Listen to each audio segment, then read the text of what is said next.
Bom dia, terceiro ano. Vamos então dar continuidade ao nosso estudo de literatura, poesia contemporânea. E eu gostaria de iniciar a aula lendo um poema de Tiago de Mello. Um poema que se encontra na página 5. Os Estatutos do Homem. Artigo 1. Fica decretado que agora vale a verdade, que agora vale a vida, e que de mãos dadas trabalharemos todos pela vida verdadeira. Artigo 2. Fica decretado que todos os dias da semana, inclusive as terças-feiras mais cinzentas, têm direito a converter-se em manhãs de domingo. Artigo 3. Fica decretado que, a partir deste instante, haverá girassóis em todas as janelas, que os girassóis terão direito a abrir-se dentro da sombra, e que as janelas devem permanecer o dia inteiro abertas para o verde onde cresce a esperança. Artigo final.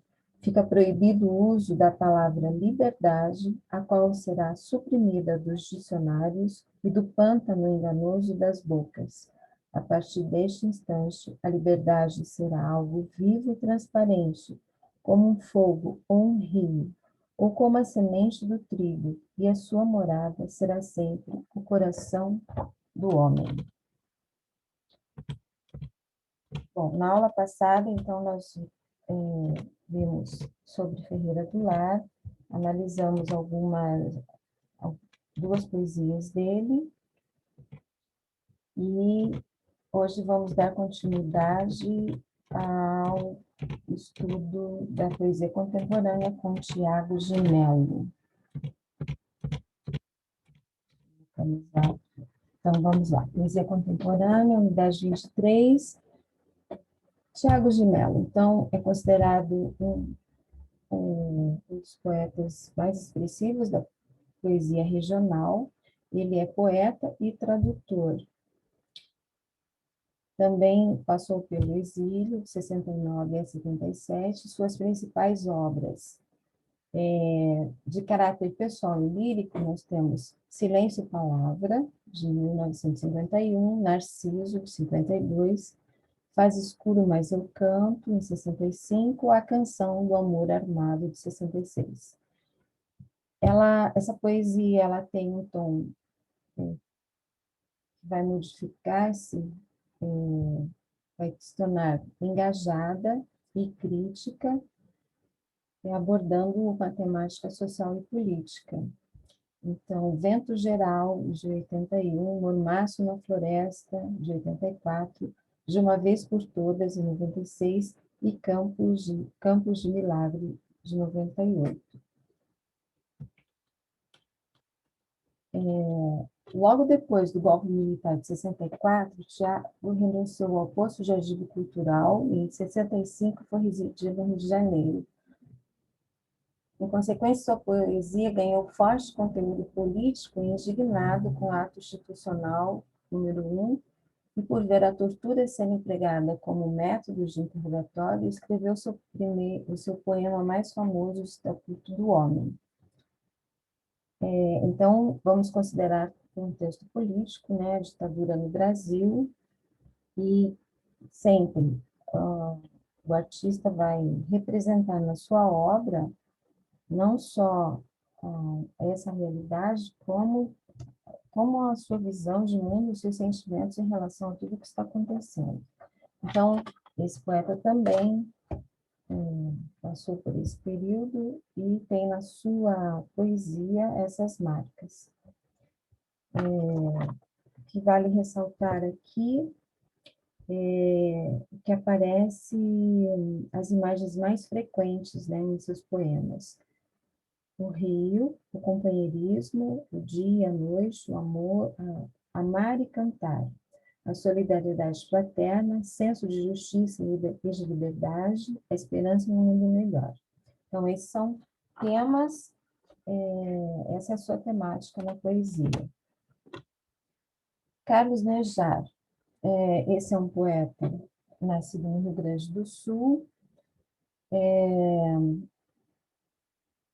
que vale ressaltar nesse poeta é a sua formação. Então, além de ficcionista, tradutor e crítico literário, membro da Academia Brasileira de Letras, formado em filosofia e direito, também exerceu, foi professor e promotor público. Na sua poesia, vamos observar a riqueza de vocabulário e a utilização de aliterações, que tornam seus versos musicais. Lançou seu primeiro livro, Selesis, em 1960, e uma nota importante é que ele traduziu obras de Pablo Neruda. Uma nota importante também, segundo o crítico literário Antônio Aires, Carlos Nejar é um poeta situado na angústia do nosso tempo, de forma existencialmente contestatória, e a substância poética de Carlos Nejar, como ser tal, não é, porém, sentenciosa ou moralizante. Poeta senhor de uma linguagem própria, densa, articulada, forte, rítmica, foneticamente estruturada, morfologicamente armada, sintaticamente tensa, atinge caráter tão próprio que é uma alegria ver como se insere na poesia brasileira com tão poderosa individuação. Então, segundo o crítico literário, vamos tentar encontrar aqui nesses versos essas características, tá? Linguagem própria, densa, articulada, forte, rítmica e riqueza no vocabulário. Então, nós temos aqui sentença, por ele ter esse conhecimento jurídico, ele aborda esse tema. Então, vistos, fulano de tal, nascido nessa cidade do reino, em tempo desconhecido. Nascido, sem explicação ou sentido, como o arremesso de um disco. Nascido, como quem diz uma palavra e pronto, eiro lançado no andamento do mundo. Nascido, como se planta um figo ou ameixa, ou se planta um grito na garganta. Nascido e agora viajor da profissão, inquilino das coisas, armazena culpas e velos de lã. E eu, julgador, sentencio, considerando o réu e o estar aqui dividido na noite que se dividiu, como mulher no cio, resolvo condená-lo a viver em danação, além do fojo de seus pais, com avarias e receios entre pais. Depois suspendo-lhe a pena para que pereça como veio. Então, sim possível observar essa densidade aí, um ritmo também na sua poesia.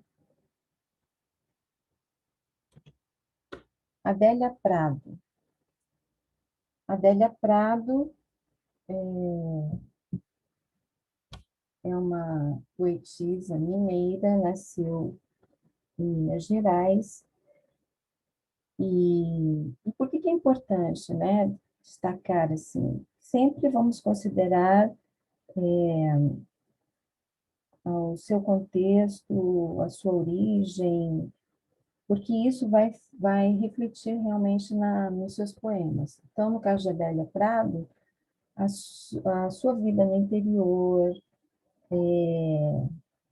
a sua própria vida, né, que ela se declara como mãe, esposa, antes de ser professora e poeta, e ela também tem uma brilhante formação, mas todos esses valores da família vão se projetar também na poesia da Adélia Prado. Então, aí na apostila vocês têm um breve resumo, né, da biografia dela. Vamos destacar, então, em seus poemas, a sua linguagem, os temas, e principalmente aí a sua condição de mulher. É interessante observar esses aspectos. Na poesia de Adélia Prado, nós temos algumas características bem marcantes e que é de fácil identificação nos seus poemas. Observem o poema na página 7, intitulado Com Licença Poética. Quando nasci, um anjo esbelto, desses que tocam trombeta, anunciou: vai carregar bandeira, cargo muito pesado para a mulher, esta espécie ainda envergonhada. Aceito os subterfúgios que me cabem, sem precisar mentir. Não sou tão feia que não possa casar. Acho o Rio de Janeiro uma beleza, e ora sim, ora não, creio em parto sem dor. Mas o que sinto, escrevo, cumpro, assino. Inauguro linhagens, fundo reinos, dor não é amargura. Minha tristeza não tem pedigree. Já a minha vontade de alegria, sua raiz vai ao meu avô. Vai ser coxo na vida é maldição para homem. Mulher é desdobrável e eu sou. Então, vamos destacar aqui. Há outros poemas também que eu gosto de ler com vocês, observar, mas quanto aos aspectos formais. Então, vamos identificar aqui. Ela usa um estilo mesclado vamos encontrar não só a norma culta, mas com a linguagem coloquial. Aliás, linguagem coloquial é uma característica que é encontrada na maior parte desses poetas contemporâneos. E isso também desestrutura. Então, no poeta anterior, nós ainda vimos uma estrutura de estrofes e versos, mas essa poesia ela vai ser caracterizada mais pelos seus versos livres, não aquela estrutura não vai ser uma rigidez, não uma imposição. O poeta faz uso desse recurso em função do conteúdo, mas não em função, não mais o conteúdo em função da estética, certo? Então, nesse poema, nós observamos o senso do cotidiano, mas não a forte presença da feminilidade assumindo a condição de ser mulher e suas múltiplas condições, intenso lirismo erótico, sensorialismo, a consciência e a valorização da corporeidade. Então, quando ela diz assim, ela tem consciência do que ela é, aqui o lírico dizendo da sua condição, e ela assume essa condição. Né? Então, vamos observar aqui o poema Janela. Janela, palavra linda, janela é o bater das asas da borboleta amarela. Abre para fora as duas folhas de madeira à toa, pintada. Janela jeca de azul.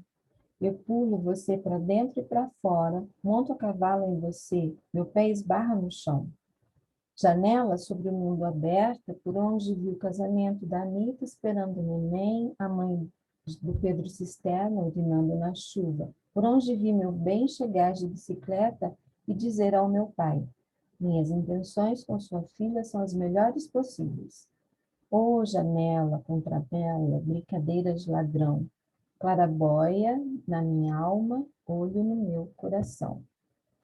E aí, na sequência, eu coloquei aqui, destaquei alguns versos e coloquei uma ilustração, uma foto de janelas azuis. Então, para quem já visitou Minas Gerais ou observou em fotos as cidades históricas com seu casario antigo, essas cores ainda são muito usadas, né, do Brasil colonial. Então, ainda permanecem as casas de fazenda, essas janelas que se abrem em folhas, e essas cores ainda são ainda usadas.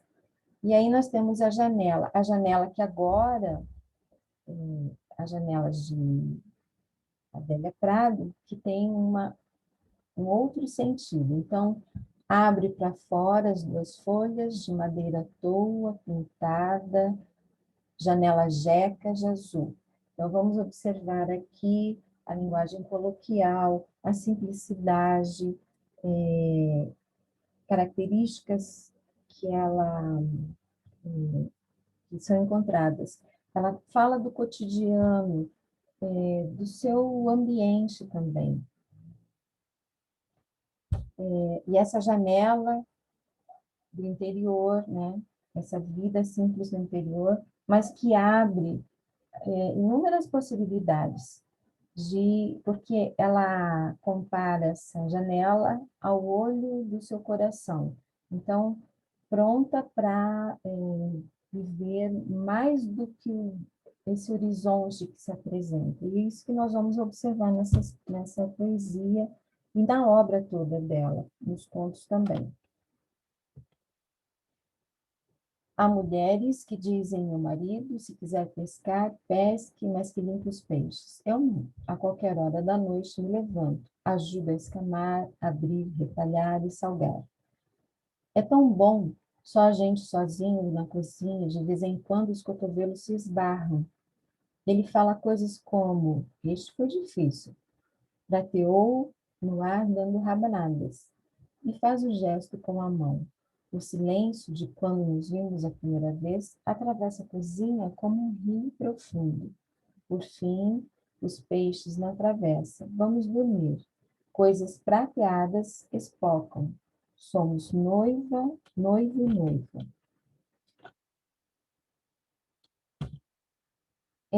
Então, observem que ela fala de uma situação cotidiana, fala de um evento comum, e ela faz aqui o que nós encontramos como característica, o senso do cotidiano, da vida simples e provinciana, cujos fatos, situações, seres, objetos e cenários são assumidos e incorporados no universo da linguagem poética. Porque ao mesmo tempo que ela nos descreve uma cena tão comum, tão corriqueira, né, ela resgata nos versos o silêncio de quando nos vimos a primeira vez atravessa a cozinha como um rio profundo. Então, aqui é resgatado o amor, o sentimento, toda a experiência quando eles se apaixonaram. E isso traz a profundidade, traz todo o elemento poético. Isso é que traz também universalidade, porque ela está falando de sentimentos de casais, de pessoas que convivem e têm esse sentimento, esse valor como o casamento, o respeito. Então, todas essas situações. Então, características. A linguagem culta e linguagem coloquial, versos livres, temáticas. Forte presença do feminino, a sua condição de mulher e suas múltiplas condições. Então, é assim, ela resgata a feminilidade sem ser feminista. Vai falar da luta da mulher, sem mas assumindo e valorizando essa condição de mãe, de mulher, de esposa, de profissional. Sensorialismo, consciência e valorização da corporeidade, religiosidade que celebra o encontro do divino com o humano, uma atitude filial e confiante com o Deus sentido, com o Pai amoroso e misericordioso. Nas obras dela também nós vamos encontrar essa religiosidade, mas não essa religiosidade temente de um Deus que castiga, não. Aqui ela se sente acolhida, amor filial, então esse amor de filho, né? Ela se sente na sua obra nós vamos encontrar esse sentimento de um Deus que acolhe, de um Pai amoroso. Uma atitude de curtição da vida, eu achei bem interessante essa característica, porque ela tem, nos mostra alegria, nós conseguimos identificar alegria, em não ignorando o sofrimento e as limitações da vida, mas não se deixa esmagar por eles, dando a volta por cima. Essa perspectiva está intimamente ligada à visão de religiosidade salvítica. Então, ela se sente segura em observar, mas não vítima dessa situação. Senso do cotidiano, vida simples e a dimensão metapoética.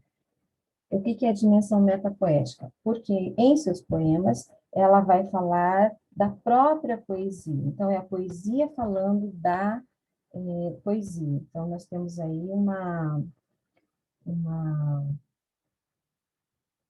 uma linguagem, uma metalinguagem, né? Metapoética. E quando que fica mais evidente isso?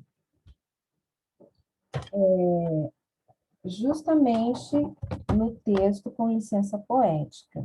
Então, na interpretação de texto que nós temos aqui, na página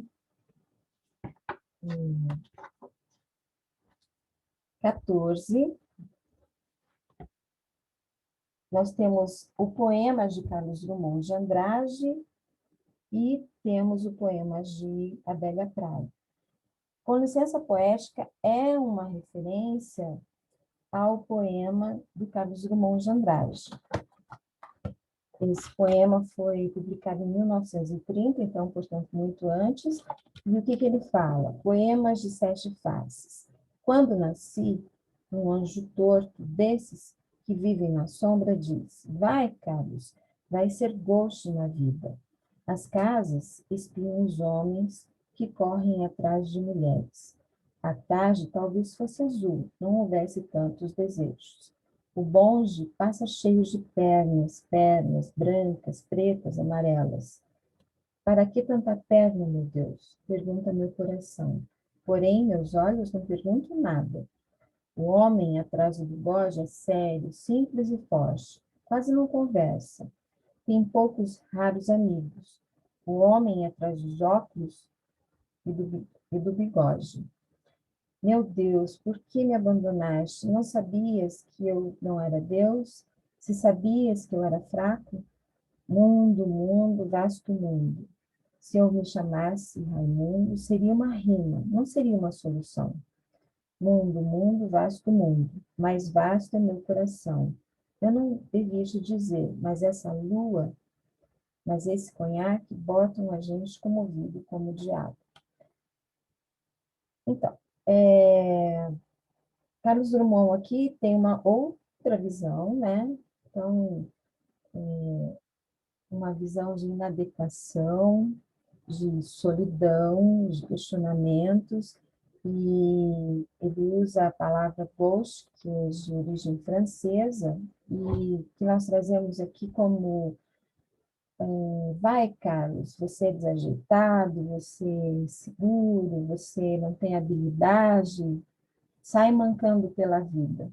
É essa o sentido que ele dá. E a Adélia Prado, quando pede, então, com licença poética, e se inspira nesse poema, ela tem uma outra abordagem, tá? Então, espero que vocês leiam com mais atenção, tá? Vamos fazer juntos aqui essa interpretação. Então, vamos começar pelo título. Há no título do poema de Adélia Prado um jogo de palavras. Indique-o, explique os sentidos possíveis.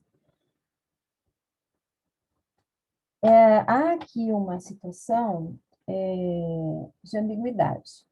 Quando ela diz assim, com licença poética, tanto ela está pedindo, né, como ela está dizendo que já foi autorizada a fazer isso. Então, o texto possui uma ambiguidade por causa da expressão com licença, que pode tanto significar que o lírico ganhou uma autorização, quanto que está pedindo permissão. E, no caso, pode-se entender que essa licença é pedida para Carlos Drummond de Andrade em relação ao poema de Sete Faces, no qual foi inspirado. No poema Jadélia Prado, como o lírico vê a si mesmo. Então, diferente de como Carlos Drummond se sente inadequado, sozinho, inseguro, no eu lírico, com licença poética, além de ter um ponto de vista feminino, uma mulher que defende uma causa, carrega uma bandeira. Quando nasciam anjos beltos, desses que tocam trombeta, anunciou, vai carregar a bandeira. Então, aqui ela assume a sua condição. A causa da mulher é a sua defesa e a ressignificação do seu papel no mundo. Além disso, coloca-se como alguém desdobrável, versátil, flexível, em oposição ao homem que é coxo. Então, essa mulher que ela vai se reinventar, ela vai, e aqui nós vemos a alegria, temos aquelas características que é uma atitude de curtição da vida, né? Ela se vê nessa condição de mulher, sabe que existem dificuldades, mas que ela não vai sair pela vida mancando, não. Ela é desdobrável, ela vai se adaptar, ela consegue ser flexível, se adaptar à condição e ela vai caminhar com elegância, com postura, com segurança, ao contrário do que o Coxo, de Carlos Drummond de Andrade, né, no seu poema de Sete Faces. E, por último, nós temos aí a questão. O poema de Adélia Prado é uma paródia do poema de Carlos Drummond de Andrade, com a intenção de ressignificar o poema ao fazer um paralelo com o texto original, porém apresentando um ponto de vista feminino. E a esse recurso nós chamamos de intertextualidade, né? Nós percebemos essa conversa entre os poemas, uma ressignificação. Eu espero que eu não tenha acelerado muito. Ao longo dos exercícios, e amanhã, na próxima aula, nós vamos concluir essa unidade, fazendo a correção dos exercícios. Eu convido vocês a lerem, pesquisarem, e se tiverem alguma dúvida, me escrevam, tá? Amanhã, então, nós faremos a conclusão com a correção dos demais exercícios. Sim, falando sobre, dando uma ênfase a Paulo Leminski, que é um autor curitibano. Certo? Terceiro ano, uma boa segunda-feira.